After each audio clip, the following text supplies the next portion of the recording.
ಮಳೆ ಹನಿಯ ಮುಸುಕಿನಲ್ಲಿ ಒಂದು ದೂರದ ಹಳ್ಳಿ, ಕೋನನಹಳ್ಳಿ. ಅಲ್ಲಿ ಯಾರೂ ರಾತ್ರಿ ಹೊರಗೆ ನಡೆಯುವುದಿಲ್ಲ. ಕಾರಣ, ಪ್ರತಿ ಅಮಾವಾಸ್ಯೆ ರಾತ್ರಿ ಒಂದು ಕಾಲು ಕಡಿದ ಆತ್ಮ ಊರಿನ ರಸ್ತೆ ಪಕ್ಕ ತಿರುಗುತ್ತಾ ಕಾಣಿಸುತ್ತೆ ಅಂತ ಹಳೆಯವರ ಮಾತು. ಅವನ ಹೆಸರು ಶಿವು. ನಗರದಿಂದ ಬಂದವನು. ಅವನಿಗೆ ಇವತ್ತಿನ ಜ್ಞಾನ, ಆತ್ಮ, ಭೂತ ಎಲ್ಲ ನಂಬಿಕೆಗಳು ಬುದ್ಧಿಮತೆಯ ಕೊರತೆ ಅಂತ. ಆದರೆ ಆತನ ಗೆಳೆಯ ಸಂತೋಷ್ ಶಿವುಗೆ ಕೋನನಹಳ್ಳಿಯ ಬಗ್ಗೆ ಕತೆ ಹೇಳಿದ್ರು. ಶಿವು ಊರಿಗೆ ಹೋಗೋದ್ರಲ್ಲಿ ಭಯಪಟ್ಟಿಲ್ಲ. ಒಂದು ದಿನ ಫೋಟೋಗ್ರಫಿ ಕ್ರೂಸ್ಗಾಗಿ ಅವನು ಕ್ಯಾಂಪಿಗೆ ಕೋನನಹಳ್ಳಿಗೆ ಹೋದ. ರಾತ್ರಿ 12 ಗಂಟೆಗೆ ಹುಬ್ಬಾಳು ಮುಖದ ಕೆಂಪು ಸೀರೆ ಧರಿಸಿದ ಹೆಂಗಸು ಬೀದಿಯ ಮಧ್ಯೆ ನಿಂತುಕೊಂಡಿದ್ದಳು. ಶಿವು 1 ಸೆಕೆಂಡ್ಗೆ ಬೆರಗಾಯಿತು. ಆಕೆ ಕಾಲು ಇಲ್ಲದೆ ಏನೋ ನಿಂತಿದ್ರು. ಅವನು ಕ್ಯಾಮ್ರಾ ಹಿಡಿದಿದ್ದ.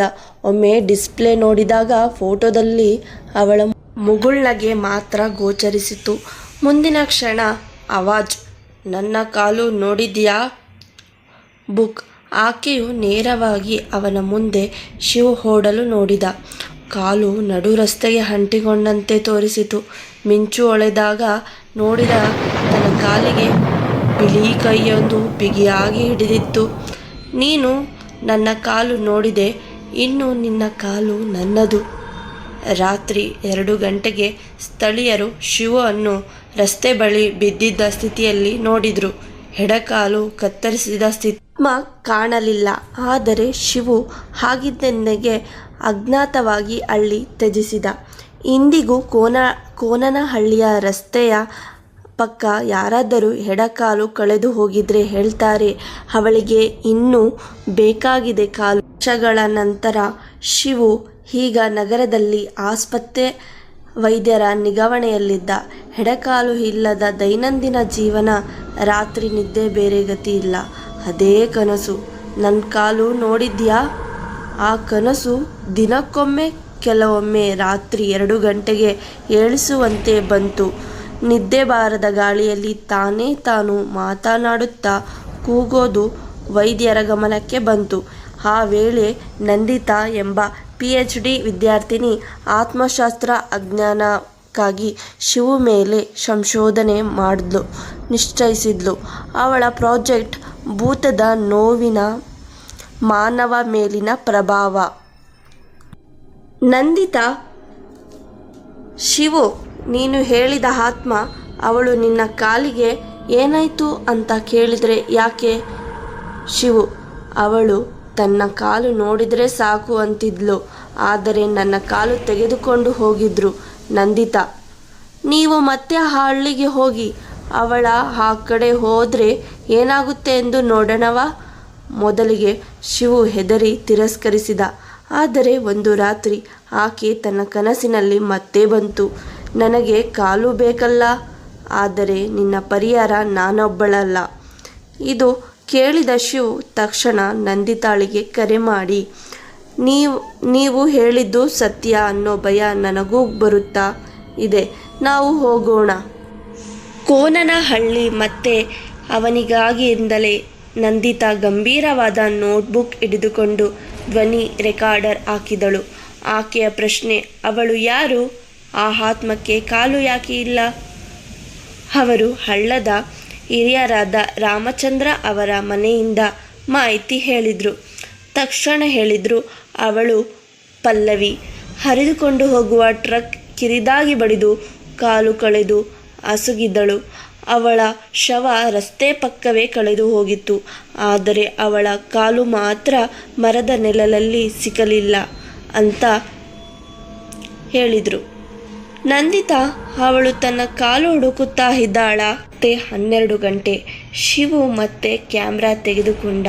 ನಂದಿತಾ ಧ್ವನಿ ರೆಕಾರ್ಡ್ ಹಾಕಿದಳು. ಹಠಾತ್ ಗಾಳಿ ತೀವ್ರವಾಗಿ ಬೀಸಿತು. ಬೆಟ್ಟದ ಅಂಚಿನಲ್ಲಿ ಆಕೆಯು ಮತ್ತೆ ಕಾಣಿಸಿಕೊಂಡಳು. ಆತ್ಮ, ಇವತ್ತು ನೀನು ಮತ್ತೆ ಬಂದಿದ್ದೀಯಾ? ನಾನೊಬ್ಬಳ ಅಂದೆ. ನಿಮ್ಮಿಬ್ಬರ ಕಾಲು ಬೇಕು ನನಗೆ. ಕ್ಯಾಮ್ರಾ ಬಿದ್ದು ಕಂಗೆಡಿದ ಶಿವು. ಆಕೆಯ ಕೈ ನಂದಿತಳ ಕಾಲಿಗೆ ಸಿಕ್ಕಿತು. ನಂದಿತಾ ಬೀಳುತ್ತಾಳೆ. ಪಲ್ಲವಿ ನಿನಗೆ ಶಾಂತಿ ಸಿಗಲಿ. ಅದರೊಂದಿಗೆ ಶಿವು ಅಪ್ಪಣೆಯನೊಬ್ಬ ಸದ್ಯಾತ್ಮ ಶಾಸ್ತ್ರಜ್ಞ ದೀಪ ಉರಿಸಿ ಪಠಿಸುತ್ತಾ ನಿಂತಿದ್ದ. ಆ ಪಠಣದಿಂದ ಶಕ್ತಿಯಿಂದ ಆಕೆಯ ಆತ್ಮ ಕಿರುಚುತ್ತಾ ಗಾಳಿಗೆ ಕಳೆಯೋಯಿತು. ಆ ದಿವಸದಿಂದ ಶಿವು ಕನಸು ನೋಡಲಿಲ್ಲ. ನಂದಿತಳ ಕಾಲು ಕೂಡ ಸುರಕ್ಷಿತವಾಗಿತ್ತು. ಶಿವು ಮತ್ತು ನಂದಿತಾ ಸಮಾಧಿಗಳ ನಡುವೆ ನಿಂತಿದ್ದಾರೆ. ಒಂದು ಹಳೆಯ ಸಮಾಧಿ ಮಣ್ಣಿನಿಂದ ಹುಕ್ಕುತ್ತಿದೆ. ಹಲವಾರು ಎಷ್ಟು ಬಾರಿ ಇದನ್ನು ಮುಚ್ಚಿದರೂ ಮಣ್ಣು ಮತ್ತೆ ಬಾಯಿ ಬರುತ್ತದೆ. ಇದು ಪಲ್ಲವಿಯ ಸಮಾಧಿ. ಅವಳು ಈಗಲೂ ಇಲ್ಲೇ ಇದ್ದಾಳೆ. ಅವಳ ಶಕ್ತಿ ಇನ್ನೂ ಬಿಟ್ಟಿಲ್ಲ. ಮತ್ತು ನಂದಿತಾ ಹಳ್ಳಿ ದೇವಾಲಯದ ಅರ್ಚಕರ ಬಳಿ ಹೋಗುತ್ತಾರೆ. ಪಲ್ಲವಿಯ ಶಾಪ ಅದೆಷ್ಟು ಪ್ರಭಾವ ಅಂದರೆ ಅವಳ ಕಾಲು ಪೂರ್ಣ ಶವದ ಜೊತೆ ಸೇರಿಸಿದವರೆಗೆ ಅವಳ ಆತ್ಮ ಭೂಮಿಯಿಂದ ಹೊರಹೋಗಲ್ಲ. ಅವಳ ಕಾಲು ಇವನ ದೇಹದಲ್ಲಿ ಇದ್ದಿತ್ತು. ಈಗ ನಾವು ಎತ್ತು ಇಟ್ಟಿದ್ದೇವೆ ನೋಡು, ಈಗ ಜೀವಂತವಾಗಿದೆ. ಅದು ತನ್ನ ದಾರಿ ತಾನೇ ಹುಡುಕುತ್ತೆ. ಬಟ್ಟೆ ಹೊದಿಸಿಕೊಂಡು ಕ್ಯಾಮ್ರಾ ಹಿಡಿದು ಶಕ್ತಿ ರಕ್ಷಣೆಯ ಲೇಪವೊಡನೆ ಶಿವು ಮತ್ತು ನಂದಿತಾ ಕಾಡಿನಲ್ಲಿ ಕಾಲು ಪತ್ತೆ ಹಚ್ಚಲು ಹೋಗುತ್ತಾರೆ. ಒಂದು ಬೆಳ್ಳನೆ ಹೊಳೆಯುವ ಕಾಲು. ನರವಸ್ತ್ರದ ತೋಳಿಗಿಂತ ಚಳಿ ಉಸಿರಾಗುತ್ತದೆ. ಕಾಲು ಸ್ವತಃ ಸರಿಯುತ್ತಿದೆ. ಮಣ್ಣಿನಲ್ಲಿ ಹೊಳೆಯಲ್ಲಿ ಅವುಗಳತ್ತ ಅದು ನಮ್ಮನ್ನು ಎಳೆಯುತ್ತಾ ಇದೆ. ಜೋಡುಗಳ ನಡುವಿನಿಂದ ಕೆಂಪು ಸೀರೆ, ಆಕೆಯ ತಲೆಯಿಲ್ಲದ ದೇಹ, ಕೀಳು ಹಸು ಕಣ್ಣುಗಳು, ಆಕೆಯ ಆವಿರ್ಭಾವ. ಕಾಲು ನನ್ನದು. ನೀವಿಂದು ತಿನ್ನಬೇಕಾದದ್ದು ನಿಮ್ಮ ಭಯ. ಆತ್ಮ ಹಿಂದೆ ಓಡಿಸುತ್ತಿದೆ. ಮರಗಳು ಹಿಮ್ಮುಖವಾಗಿ ಗಡಿಯಾರದಂತೆ ತಿರುಗುತ್ತಿವೆ. ಕಾಲು ತಾನಾಗಿಯೇ ಹರಡುತ್ತಿದೆ. ಶಿವು ಹಾಗೇ ಬೀಳುತ್ತಾನೆ. ಕಾಲು ಅವನ ಬಳಿ ಬರುತ್ತದೆ. ನೀನು ಬೇಕಾದರೂ ತೆಗೆದುಕೊಂಡು ಹೋಗು, ಆದರೆ ಬಿಡು ನಮ್ಮನ್ನು. ಪಲ್ಲವಿಯ ಆತ್ಮ ಕಾಲನ್ನು ಹಿಡಿದುಕೊಂಡು ಹೆಜ್ಜೆ ಹೆಜ್ಜೆಗೂ ನರಳಿದಂತೆ ಸಮಾಧಿಯ ಕಡೆಗೆ ಎಳೆಯುತ್ತಾಳೆ. ಕಾಲು ಸಮಾಧಿಗೆ ಸೇರಲ್ಪಡುತ್ತದೆ. ನಂದಿತಾ ಮಂತ್ರ ಹೇಳುತ್ತಾಳೆ. ಪಲ್ಲವಿಯ ಆತ್ಮ ಶ್ವಾಸದಂತೆ ನಿಂತು ಒಂದೇ ನೋಟದಲ್ಲಿ ಶಾಂತನಾಗಿ ನಗುತ್ತಾಳೆ. ಇದು ಸಾಕು, ಈಗ ನಾನು ನಿದ್ರೆ ಮಾಡಬಹುದು. ತಕ್ಷಣ ಗಾಳಿ ನಿಲ್ಲುತ್ತದೆ. ಸಮಾಧಿ ಮುಚ್ಚಿಕೊಳ್ಳುತ್ತದೆ. ಮಣ್ಣು ಸರಿ ಹೋಗುತ್ತದೆ. ದೇವಾಲಯದ ಗಂಟೆ ಸ್ವಯಂ ಪಟ ಪಟ ಬಾರುತ್ತದೆ.